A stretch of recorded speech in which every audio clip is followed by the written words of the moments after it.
Quem, afinal de contas, você acredita ser Deus?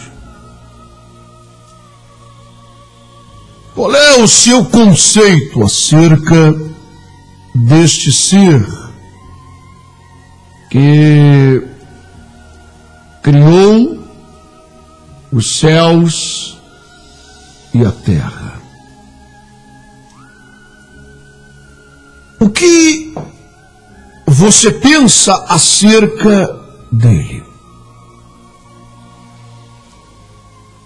Sabe, eu estava orando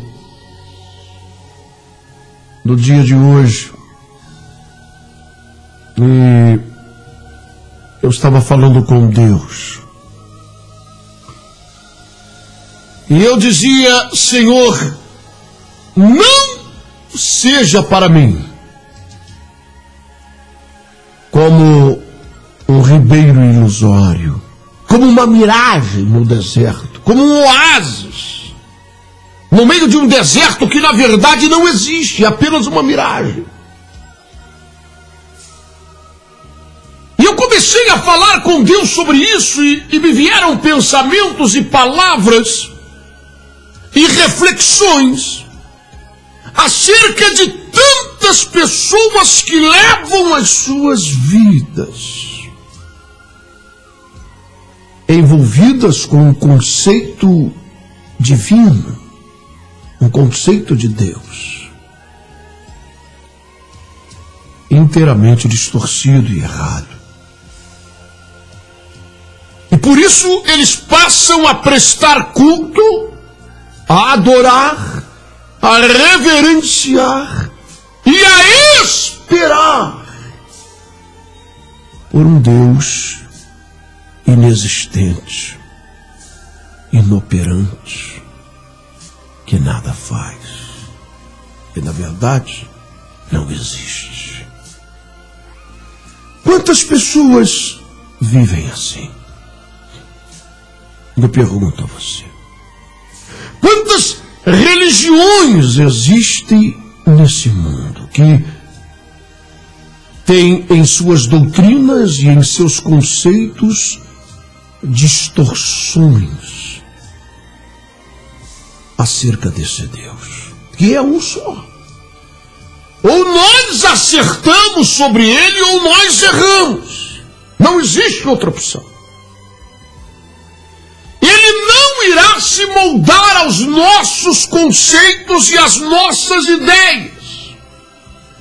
Ele não é uma massa para que nós venhamos manipulá-lo de acordo com a nossa vontade, com nossas ambições, com a região em que vivemos do mundo, ou o período da história que vivemos do mundo. Ele não será moldado por nossas ideias, por nossos conceitos, por aquilo que achamos ou deixamos de achar. Ele é Deus.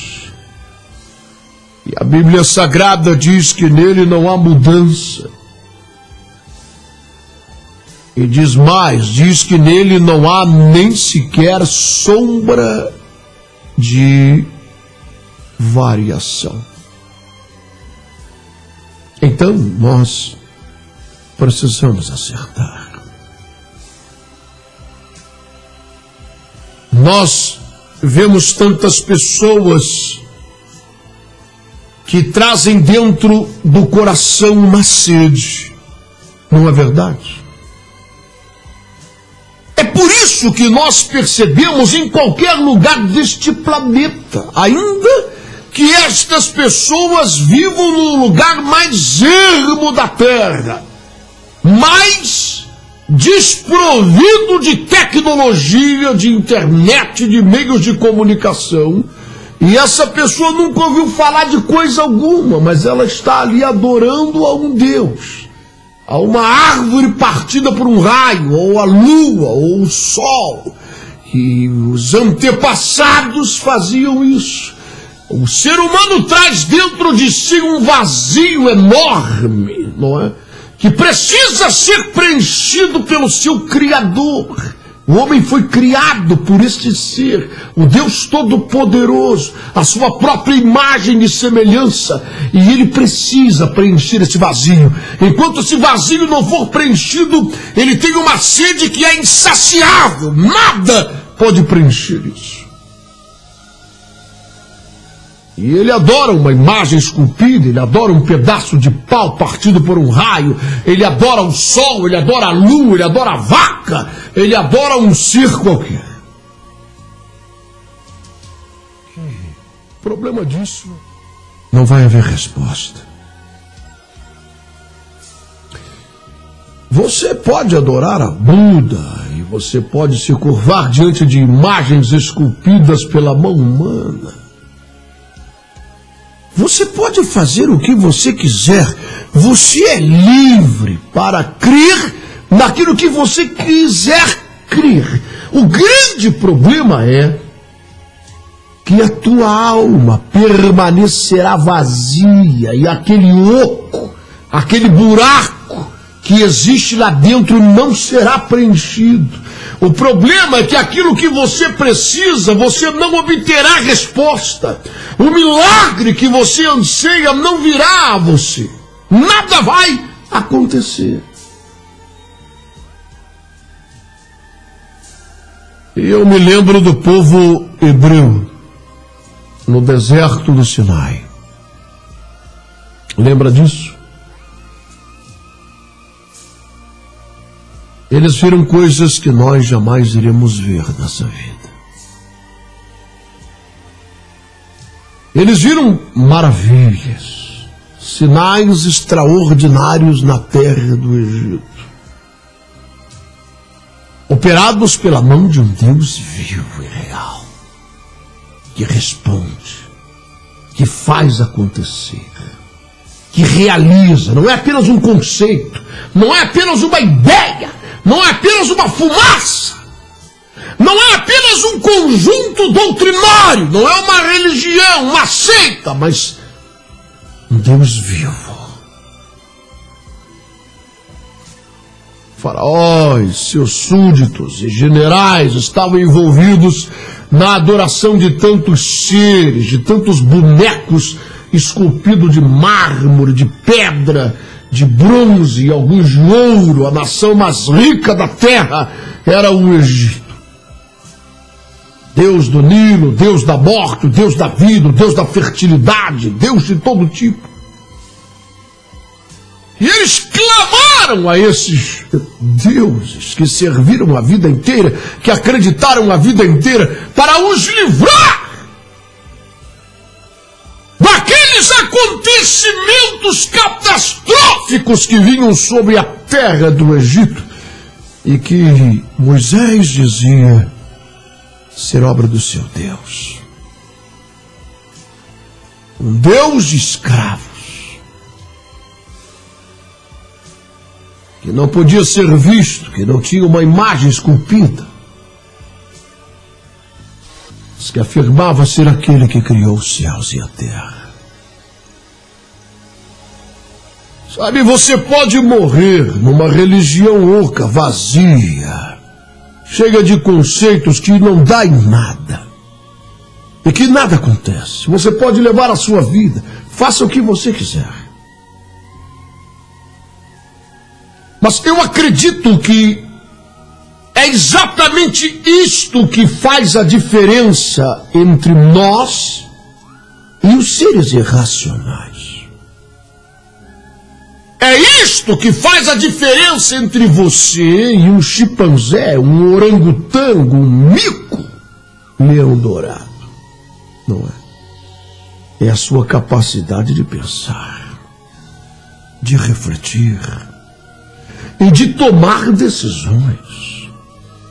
E de entender quando a coisa que você está fazendo é ignorância, é estupidez, não está te levando a nada. Você não obtém resposta, você está cultuando o que não existe. O povo hebreu trocou a glória de um Deus vivo pela figura de um boi que come erva. Meu Deus, pense nisso. Pense nisso. Eles viram sinais extraordinários. Eles viram Deus agir. Eles viram o Monte Sinai tremer diante do poder e da glória de Deus que havia descido em cima daquele monte para falar com Moisés.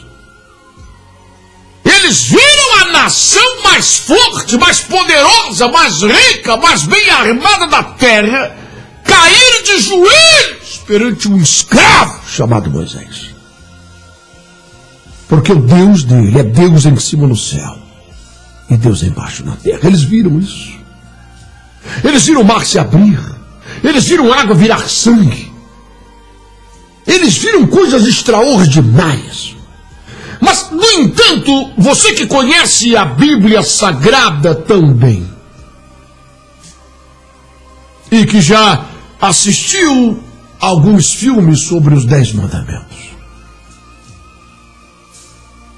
você sabe que esse povo, aos pés do Monte Sinai, porque Moisés demorava a descer, já estava muitos dias lá em cima, não levou um lanche, não levou água. E eles disseram: o velho morreu. E agora? O que vamos fazer? Escute isso. Escute isso. Eles disseram: o que vamos fazer? Vamos fazer um Deus. E vamos nos alegrar e vamos dizer uns aos outros: esse é o nosso Deus que nos tirou da escravidão e que vai nos conduzir àquela tal terra que mana leite e mel. Fizeram com as próprias mãos uma figura de um boi. E é por isso que a Bíblia Sagrada diz que eles trocaram a glória de um Deus que é vivo pela figura de um boi que come ervas. Sabe, e quando você para pensar sobre isso, você entende uma lógica nesta coisa. E a lógica é a seguinte: o que havia no coração desses hebreus é o que há no coração da maioria das pessoas que tentam preencher esse vazio que há na alma. A necessidade de adorar a Deus, de estar com Deus, de ter comunhão com Deus, mas que não querem mudar de vida. Eles não querem ser tocados por esse Deus, envolvidos por esse Deus. Eles não querem estar perante a santidade desse Deus e assim estar diante da necessidade de mudar, de se arrepender de seus pecados. E era isso que o Deus de Moisés estava fazendo, exigindo mudança, exigindo transformação. Eles não poderiam andar da mesma forma.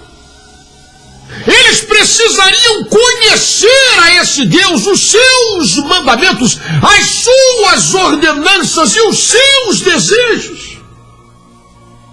E eles disseram uns aos outros: não, nós queremos um Deus que nós possamos bater na cara dele, ele não vai falar nada. Porque é só uma imagem esculpida, como nós mesmos que fizemos. Ele não fala, ele não ouve, ele não faz nada. Na verdade, ele não existe, mas nós podemos saciar um pouco esse vazio, que nunca será preenchido, mas pelo menos nós estamos em busca disso. Sabe, esse é o problema das pessoas, desde o princípio. Desde Adão e Eva e seus filhos, Caim e Abel. Você deve conhecer a história desses dois garotos que se transformaram em adolescentes e homens, criados por seus pais, os primeiros seres humanos que habitaram nesta terra. E todas as histórias que seus pais contavam a ele acerca do Criador do universo e de tudo que havia lhes acontecido, pela rebeldia e pelo pecado. É preciso que nós venhamos a entender isso. Todos nós fomos criados por Deus com livre-arbítrio. Você é capaz de decidir e vai responder por isso. Você é livre para semear o que você quiser, mas é escravo das consequências da tua semeadura. A Bíblia Sagrada diz que aquele que semear na carne, você pode semear, a vida é sua. Aquele que semear na carne vai colher. Isso você não tem como fugir. Morte e destruição. Mas aquele que semear no Espírito vai colher vida e paz. A Bíblia diz que a cabo de dias, essa expressão, trouxe Abel uma oferta ao Senhor. Agora veja isso. Por que eles faziam isso? Ele trouxe uma oferta ao Senhor e a palavra de Deus especifica que ele entrou no meio do rebanho. Ele criava ovelhas. E ele entrou no meio daquele rebanho e começou a procurar a ovelha mais forte, mais saudável, com o pelo mais bonito. E ele então sacrifica essa ovelha e oferece a Deus. Agora preste atenção. Eu pergunto a você, acaso Deus precisa de qualquer coisa que me pertença ou pertença a você? Preste atenção. Põe a mão na sua cabeça e pense comigo. Nós estamos falando de Deus, nós não estamos falando de charlatões, de falsos pastores, de falsos profetas que aproveitam a boa-fé das pessoas para arrancar o couro delas. Você faz o que você quiser. Nós queremos usar a nossa cabeça e a nossa inteligência. Estamos falando de Deus. De Deus. Do Criador dos céus e da terra. Eu pergunto a você, acaso ele precisa de qualquer coisa que nós tenhamos? Eu e você. Ou Abel, ou Caim, ou seja quem for. Hein? Foi ele que fez os céus e a terra, e tudo que há na terra. E todos os animais. Foi ele quem fez o homem e colocou em sua narina o fôlego da vida, e fez o pulmão, o rim, o fígado, o coração, e deu ordem ao cérebro para mandar comando em todo o corpo. Ele construiu tudo isso. Foi ele quem fez. Acaso Deus precisa de alguma coisa? Hein? Porque, convenhamos, até os homens mais leigos, no que se refere à Bíblia Sagrada, cientistas, estudiosos do cosmos, afirmam: tem que haver simplesmente isso. Nós não podemos conceber essas ideias ridículas de explosões e de que o homem vem de uma ameba e depois ele descendeu do macaco. Nós temos que usar a nossa cabeça. Quando nós olhamos para o universo, quando nós vemos esses planetas que circulam milimetricamente em suas órbitas e nada sai do lugar, e esse sistema solar e milhares de outros, e quando nós vemos tudo isso, nós temos que entender e aceitar que existe um ser que fez tudo isso. Isso não está assim por obra do acaso. O nosso cérebro não pode conceber isso.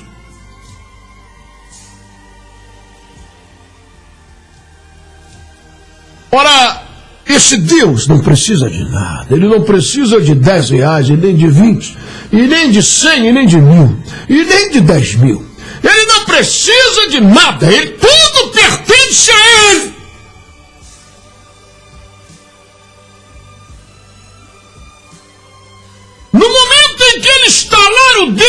e tomar uma decisão, o seu coração para de bater e o meu coração para de bater. É só ele tomar uma decisão e ele põe um fim em todas as coisas. Agora, a Bíblia diz que Deus, ele tem um desejo: ser honrado e reconhecido. Sabe o que ele diz? No livro do profeta Abacuque, ele diz: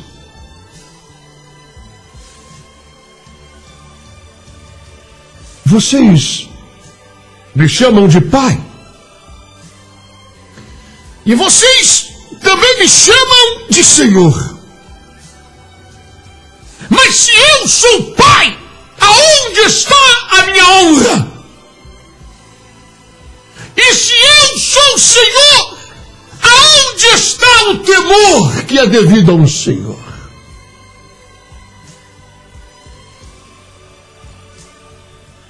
Isso é para vós dizer, sacerdotes, que desprezais o meu nome, que ofereceis na minha mesa pão imundo.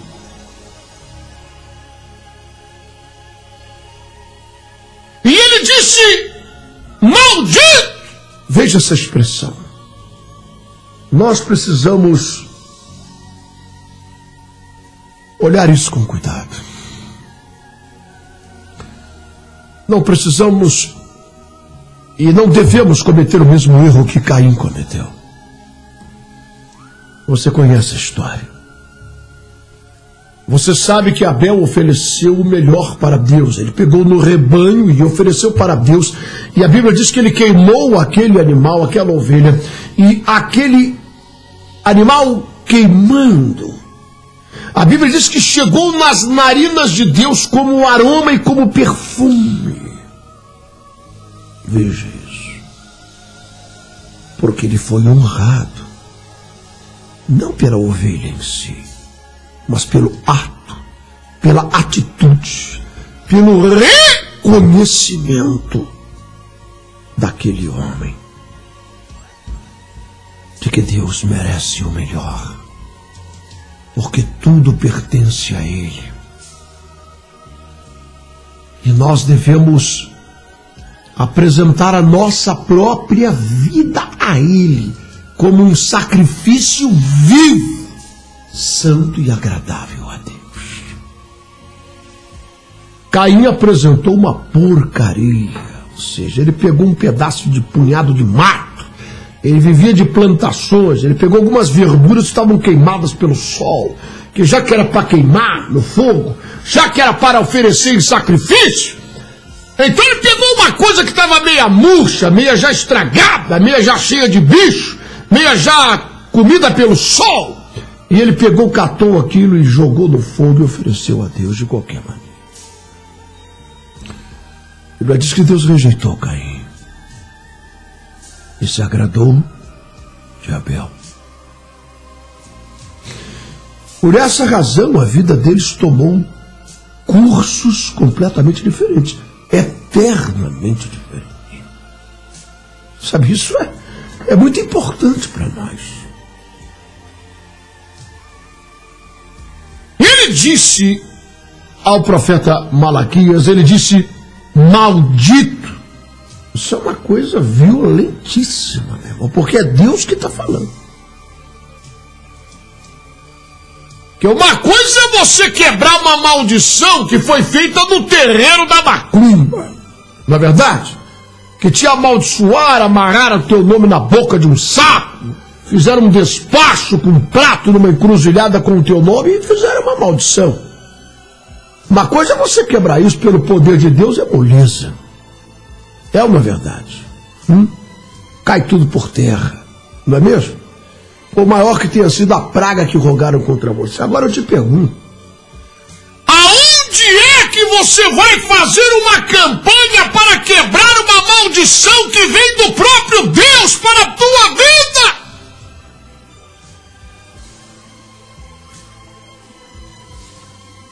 Eu quero que você me responda essa pergunta. Onde é que você vai? Hein? quebrar essa maldição? Quanto é que você vai colocar no envelope para quebrar essa maldição? Hein? Qual é o pastor, qual é o bispo, qual é o apóstolo, qual é o missionário, qual é a pessoa que vai quebrar essa maldição? Hein?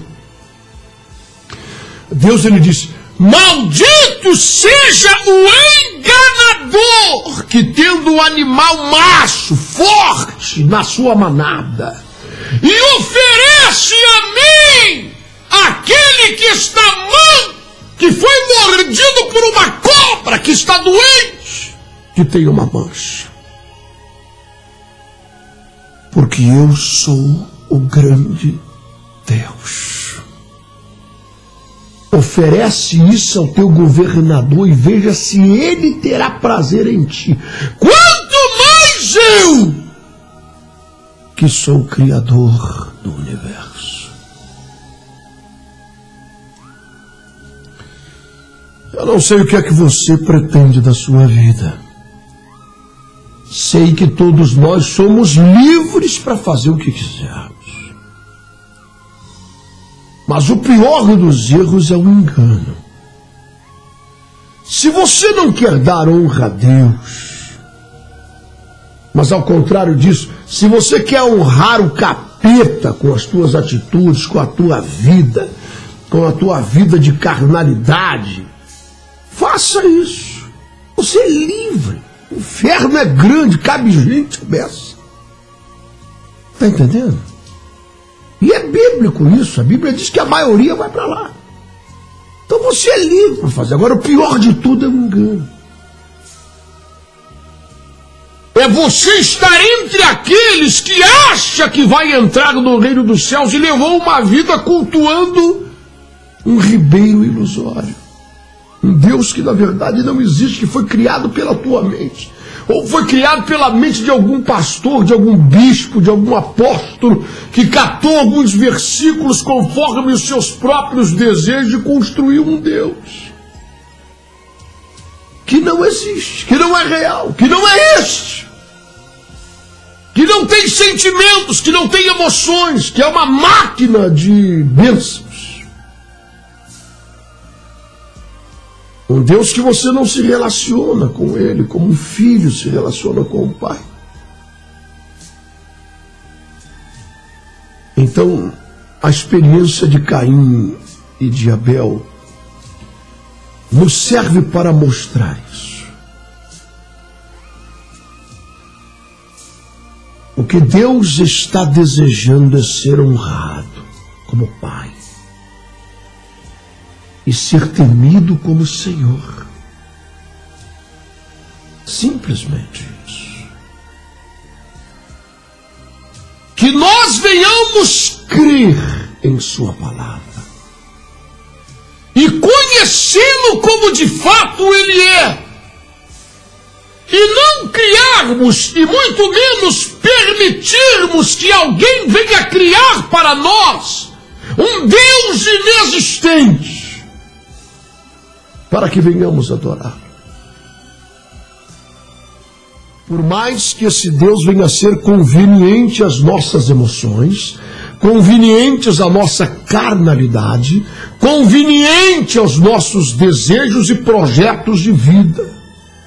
Porque esse Deus não fala, esse Deus não se opõe aos nossos desejos, esse Deus não se opõe aos nossos próprios projetos de vida e à nossa carnalidade. Ele, na verdade, ele não fala nada, porque na verdade ele nem existe. Que nós possamos nos confrontar com essa realidade de um Deus que é vivo e real, que quer mudar a minha vida e a sua, que nos chama à sua presença como estivermos, mas que vai mudar tudo em nosso ser, que vai desejar santificar nossa vida, transformar nossos pensamentos, nossa maneira de ver e de encarar as coisas ao nosso redor. nos lavar, nos purificar, criar novos conceitos, assim como aconteceu com Abel, que foi capaz de tomar essa atitude, de se desprender daquilo que ele tinha de melhor, como aquela mulher que quebrou um vaso de alabastro com nardo puro, ou seja, um perfume caríssimo, e derramou sobre os pés de Jesus para ungí-lo. Demonstrar essa honra. Como Abraão, que se prontificou a sacrificar e a matar o próprio filho, o único filho que ele tinha, aquele que ele amava, que era a promessa de Deus, ele se dispôs a matar esse garoto em oferenda a Deus. E quem propôs isso não foi o capeta, foi o próprio Deus, para ver o que estava em seu coração. O que era mais importante? Olha, na verdade, eu quero lembrar a você o que Jesus de Nazaré lhe disse. Ele disse: aquele que amar mais o pai, a mãe, a mulher, ou o marido, ou os filhos, mais do que a mim, não é digno de mim, e nem apto para entrar no reino dos céus. Eu quero que você pare para pensar nessas coisas. Caim foi amaldiçoado. Abel foi honrado por Deus. Quando Caim viu aquilo, descaiu-lhe o semblante, e Deus falou com ele: por que você está assim? Por que você está triste, abatido, cabisbaixo, aborrecido, zangado? Porque eu não te honrei? Mas eu não te honrei e não te abençoo, porque olha o que você fez. Olha o teu comportamento para comigo. Se você agir como teu irmão, eu também vou te abençoar. Você toma cuidado, porque o pecado está na tua porta. Cabe a ti resistir isso e mudar. Mas ao invés de ouvir a Deus, ele foi lá e matou o seu irmão. Matou Abel. Sabe, é melhor para nós ouvirmos a voz de Deus e não darmos lugar à ira, ao ódio, à inveja, mas entendermos aquilo que Deus nos diz e darmos a Ele a honra e a glória que é devida ao seu nome. Porque dele, por